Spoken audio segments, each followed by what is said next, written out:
Hello, everyone. I'm DeWitt Newkirk, And I'm Courtney Newkirk. and welcome to the Unshakable Podcast.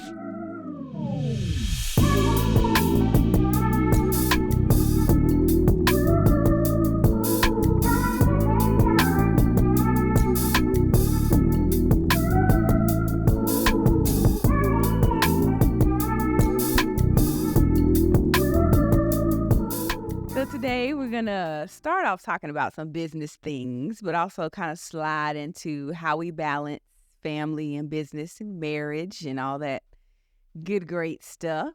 So the first thing we're going to get into is when we started the Unshakable Builders business and the real estate business, the thoughts that went into starting the business and what you were thinking when you started the business as far as like how to balance that with our family at that time. I don't think anything in particular was going through my head then about starting no business. I think I was just trying to get some money to stay out of jail for child support for this.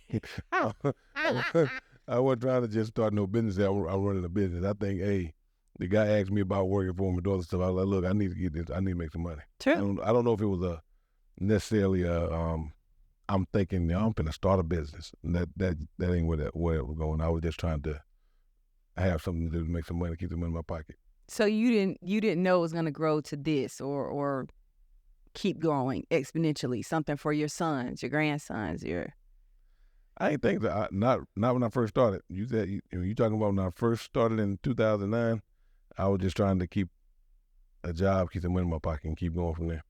I mean, I knew how to do construction, and I really didn't know that I had all this business stuff in me at that time. I was just trying to guess on prices, make sure I make some money, keep the money, make sure I'm paying some bills. Then I had Destiny and Sammy at that time, so down my back about money. So I need to make sure I can buy some Pampers, some milk here and there. So I was looking for it. I wouldn't think about too much more than that. Okay. So if we're talking about real estate, I am a licensed real estate agent, but how we ended up getting into that was when you started building houses and we started listing them, working with other real estate agents and realizing that we wanted to keep it kind of in-house. Is that how we ended up? Well, I always thought about, I was looking at, I build a house and I'm listing them, like, hold on, I'm giving away 2.5%, 3% here. How can I keep this 2.5%, 3%? Basically what I was looking at, but then that's when I asked about it. But you think you like doing this? I guess you then you said you liked it, so you went to real estate class and got your license from there. Mm-hmm. And then you became my listing agent for Unshakable Builders. And then I think after that, you think you became my boss, like you're in charge of what I do, or tell me how to run things, but I have to slow you down here and there every now and then. That I'm still in charge here. You're in charge of yourself. Yes, you are in charge of yourself. You're not my boss. I just want you to know that. You are not my boss. I am the owner of UB Realtors, and you are the owner of Unshakable Builders. So you are not my boss. Do you understand how that works? Something like it. Though. No, you're not. something like it. You're not something like it. Yeah, something like it. I mean, I have respect for you. I honor you in the position that you're in, but you're not my boss. I'm my own boss. You're your own boss. You see how that works? I mean, that makes you feel like I'm my boss or whatever. I mean, the word boss, it can get elevated sometimes in people's mind, but if that's how you want to take it there, but I'm just letting you know. I mean. Okay, let's move on. Well, go ahead and move on. Thank you. Okay, I'm just saying. So if we're going to talk about balancing, so in the beginning, it maybe wasn't such a balance because the more years pass, the more children we have, the more balls we have to juggle when it comes to different tasks that we have to do, the more things that Unshakable Builders is now doing, a lot more things than Unshakable Builders was doing when Unshakable Builders was started. Correct? I think you said Unshakable a lot in doing that time, but it is doing a lot more at that time than when we first started. I think when I first started, we were just doing, when I first started, I was building houses. Yeah, but now, I mean, you own property, you're managing property, you're doing commercial builds, you're doing I mean, about to do hotels. Like, I mean, Jacob Builders is doing more than it was when it first started. More volume, He's doing more volume, different types of builds into different other types of entities. Like, it's doing more, right? He's doing more. We've grown. I mean, to me, it feels the same. I mean, a lot of people ask me how you do all that stuff. But to me, it feels like I get up and work just the same hard as I was working then I was working now. Just Okay. channeling your energy a little bit different. But other than that, I mean, working the same. Okay, so let's talk about balance. Let's talk about balancing home life, work life, because you're not a standard clock in at 8 a.m., clock out at 5 p.m. type person. But you have a family, you have children, you have wife, you have home responsibilities. How do you balance all of that and still do everything well? That's not the easy thing now. Balancing, at first I wasn't balancing well. You know, I was working all, get up first thing in the morning. I'm leaving, wasn't coming home till 8, 9 o'clock till it's dark. Cause my job was, I got to get this done. Yeah. But then, you know, over time as you mature and get older, like, hold on a minute, I'm missing these things. I'm missing kids events. I'm not going here. And I guess that's when I started looking back, like, hold on, I need to be more involved in kids' life. And married wasn't doing too well. Then you said you're not getting as much time. So I guess looking back, that's not the easy thing to learn how to balance the time out. Mm. Now, I mean, I guess I'm technically not working as hard hands-on, so I guess I balance it a little bit more. But I try to make sure I'm focused on that more first. Because you say, a lot of people always say they put family first, but then you look up, you're not really putting family first. You're putting your work and your business first because you figure, I need to make some money to take care of my family. Yeah. But their family need more of that time. So having to learn that over time is what how I look to that. I mean, what do you think? I mean, I don't know. I mean, I remember Bishop saying something that we both looked at each other like, crap, we doing this thing wrong. She was like, what did she say? Work is practice for home. Not home is not practice for work. And so when she said that, me and you both looked at each other like, oh man, we've been, doing this thing wrong. We've been, putting all our eggs in the work basket, making sure we're doing our best job at work. And then home kind of got like the leftovers, like whatever energy we had left, we put it into home. And that wasn't that much. And now our kids still understand I do a little joke in the car, like when I put my hand up like this, that means money calling. And so they know, hey, everybody in the car get quiet because mommy got a call, a real estate call. And so I don't believe that. They do. You got to be in. Joseph ain't getting quiet. I don't care if you sitting beside me. Joseph will. He will. He does. It's hard. He'll be like, that's a money call. We got to be quiet. Now, this is while I'm on the phone. So. But how much money they calling my mom? No. Yeah, that's the kind of question JoJo asked. But it's when I realized that when she said that, I started praying about how to do better because we weren't doing good. We both weren't doing good in that department. And I'm like, God, we're our own. God has given us the privilege to be our own bosses. And we're acting like we work for somebody else. You keep going back to this boss thing. Like, it didn't give all of us the privilege to be their own boss. It gave me the privilege, then, you just happen to be in that environment. But everybody not their own boss, right? I am my own boss, and you're your own boss. So that's what you understand. I'm going to make sure clear that up every time. So the point I'm making is, like, I don't have to ask somebody, can I, take off at 2 o'clock and go do such and such? I can just do that. Same thing with you. It's a privilege that's allowed in the position that you're in. Peace and carrots. Anyhow. But if someone were to ask how we're able to balance things, you're right. We were not doing a good job for a very, very long time of balancing work and family. We were not doing a very good job of that. We were missing a lot of stuff. You might have been missing them with your body, like presence-wise, and I was at them, but not like with my whole self. Like I was attending them, but it was just like to complete it, to like get it done. But I mean, I do think, over time if you actually look back, that sometimes you got to go through those seasons. I think, you got to trust God in those situations to make sure that you're pouring into your kids. If you just spend your time, and relax mode and doing that and don't go through those seasons, you probably wouldn't push it to be as far along as you are and doing certain things. So I think it'd be dangerous over time if you never change it, if you stay the same all the time and never look back and say, you know what, let me start refocusing, rechanneling, or not being able to hear that sermon that Bishop T taught and make a change, or say, you know what, I need a change. So what you're saying is God directed. It's not something that, we can sit down and go, okay, what can we change per se?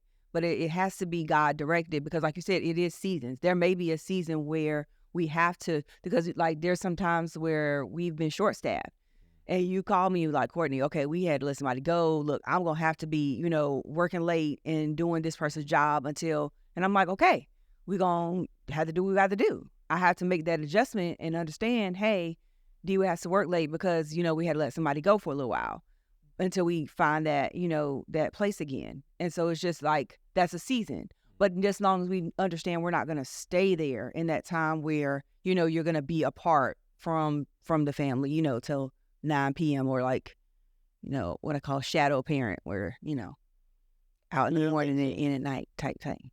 Yeah. I can agree with that, but I mean, I would recommend if anybody's starting a business not to try to put a lot of people try to take too much leisure time because they think they're business owners, and they think since they're business owners they can set their own hours here. I can relax a little bit more. Yeah. It ain't as much time, but that's the exact opposite. I mean, it takes a lot of time, a lot of energy, a lot of focus. Yeah. Being out on site, being on the job, any type of business you're starting, you got to be fully involved and invested.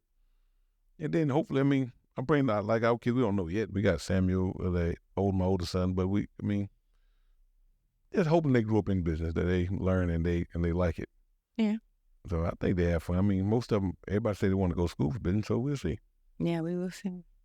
Well, let's talk about setting boundaries, because that's something that's important. That's also hard lesson to learn. Setting boundaries in business, first of all, setting boundaries between work and home, how that not to spill over into home life. How did you navigate that? How did you learn how to do that? I ain't navigated. I'm still working on that right now. They ain't setting no boundaries. I mean, God Shaker Builders is part of who I am, right? Who our family, what our family represents. So it's hard to necessarily say set boundaries. I do set boundaries now as far as my time is concerned. Yeah. Time when I'm with my kid, I won't answer the phone at a certain time. Yeah. Or I won't just take calls all the time. I guess that's a part of it. But I mean, something needs to be done, and I know that somebody's waiting on something, doing something. I'm going to be available to take the calls and do what I need to do. So I guess it depends on what you mean by boundaries. I guess boundaries can be, some people say, well, I'm setting a boundary. I'm off at 5 o'clock, and I'm not talking to them. That ain't necessarily a boundary. That's, you're going to be behind in work, and you're not going to grow to the next level, I think. I believe, much is given, much is required. That's always been taught to me. So yeah, you have to give a lot of yourself to be able to attain certain things in life. That's just how I look at that.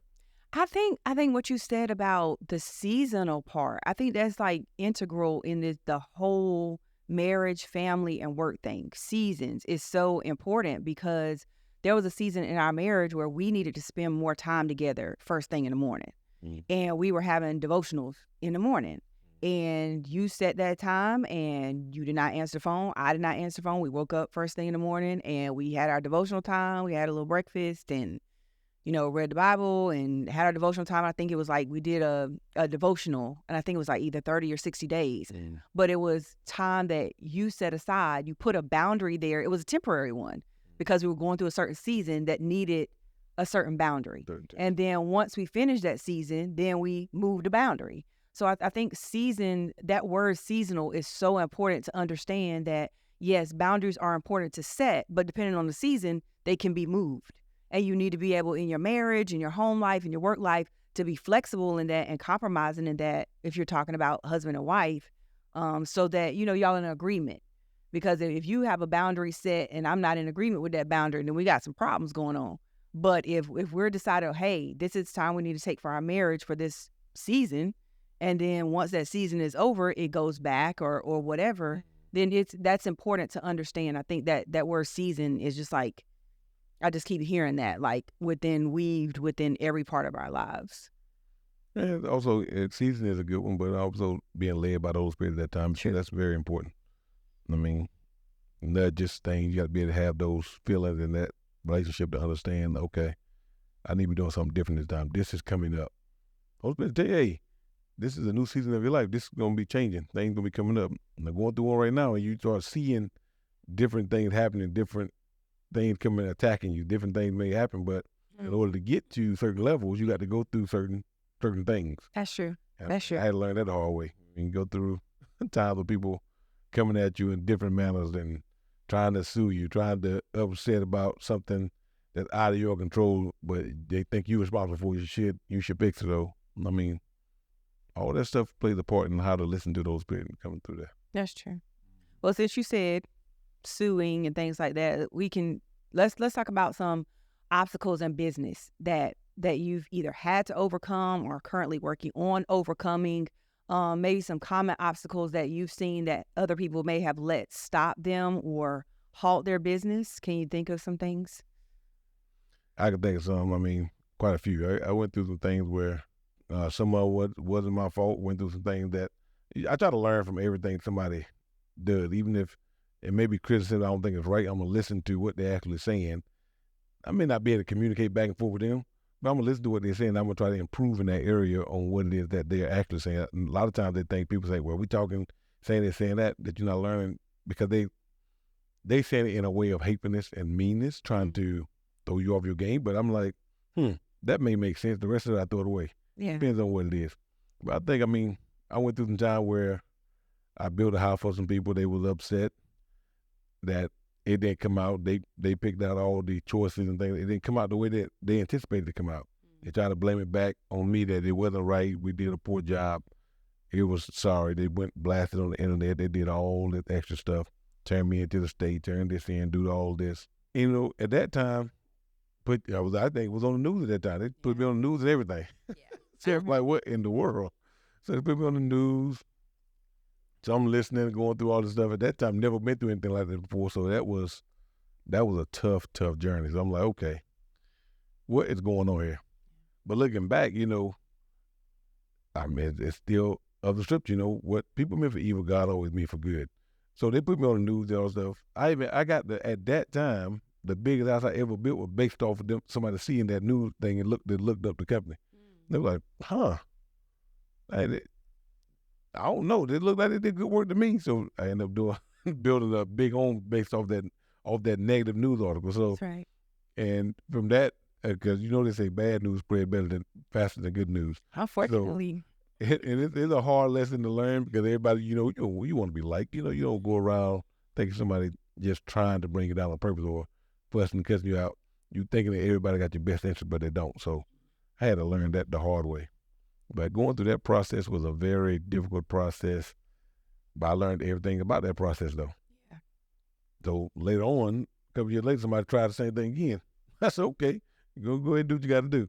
So I was steadfast because once you go through, I know Bishop teaches all the time, once you go through certain things, Oh, yeah. you can't scare me with that no more. That right there, listen, I know how to deal with that. Go ahead and do what you're going to do then. We'll figure it out from there. That's true. So I just know how to handle it. Then I mean, that wasn't, so I think it's the third time I done been through something like that. Well, I guess you made a comment one day that really put it in perspective, or somebody put it in perspective. I forgot, I don't know if you or not, that said that, well, every 100 houses you build, you only get one complaint. I think you're doing pretty good. So you know what? That is pretty good. So instead of looking at focusing on that bad part, I try not to focus on that. Focus on what I'm doing well, what we try to do well, and the people that we are pleasing.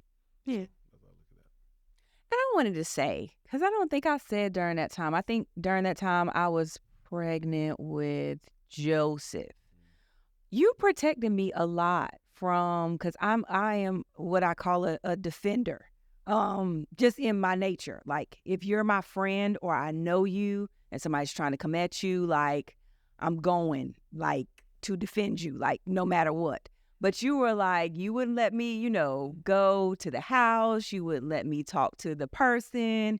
You just kind of kept me like back from that, situation. And so I appreciate that because I can sometimes get in investigative mode, like, oh, what they say, because this is my personality. I used to not like that part of my personality, but I've learned that's how God created me.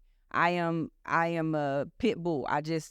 If somebody messes with my people or somebody that I love, like, oh, you going down. So yeah. But yeah, I just wanted to thank you for that. I that was about I don't know. 7 years I ago. think that was the direction because sometimes we can be quick to answer things, Yeah, and that's when that voice you got to listen to them inner voices. I mean, in order to get certain places, man, if you want to do it the way that God said do it, you got to listen to their inner voices. Don't respond back to certain things. true. And a lot of times, you want to retaliate, but if God has vengeance in mind, you want to say something back to the people. Like, you know what I'm gonna do? I tell you what, and it's hard. It ain't easy. Because you're right, I especially know you're right. if I know that I'm right about the situation, and you Right. want to do something, you saying this, saying that, you want to defend yourself. But by not defending myself that time, that may not be every time. True. Now, I've learned. I've seen some things that happened here recently with Basil whenever she responded back to something negative, but she responded in a way that was appropriate. She went and how to do it. I said, you know what? I like that. I don't have to respond directly, but I'm gonna respond back in the right way. Yeah, she So modeled I'm gonna that. take that. I'm a model. I'm gonna use that. All day. Everything. Okay, this is my response to that. That's I don't respond it the way that needs to be responded versus coming back at the people in anger. You go back to them in anger, it's only going to keep escalating. Right. And that's what they want. Because, I mean, really and truly, you're not going to be able to. And I remember you talking to me then about, because up until that point, we really hadn't had any opposition.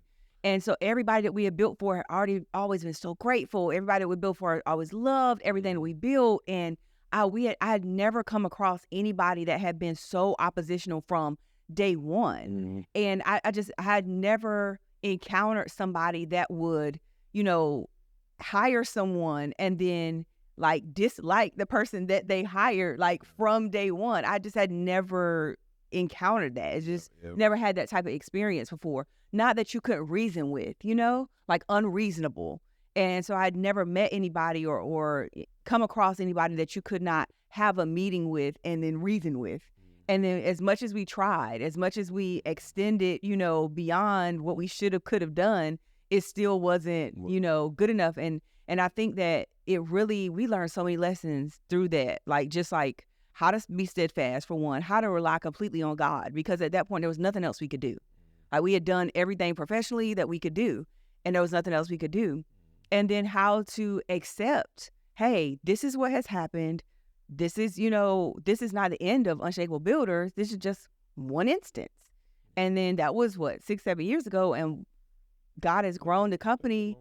Yeah, God has grown the company, more and more since then. And so, and has grown us, since then or whatever. And so you cannot, Pastor reminds us all the time, you can't live this life and expect not to meet opposition.